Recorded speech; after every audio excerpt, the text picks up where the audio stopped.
Here we go, the most amazing Speedy sausage and broccoli pasta for under £12 using those top quality M&S ingredients. First of all, we need to blanch our M&S organic broccoli. It's British, grown in Lincolnshire. Great way to get some veg into your dinner. And just finely slice the fennel. Now it's out with the broccoli, couple of minutes. There's no worse than soggy veg.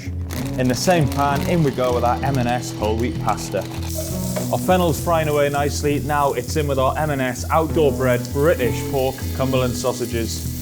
Now you want to throw in that chopped garlic, in with the broccoli, and just a splash of that pasta water goes in. Now that's going to emulsify with the fats from the sausages and make a nice little sauce. Some of that parmesan goes in, and then in with that drained pasta.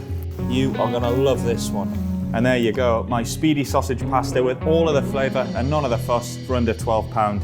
You are going to love it.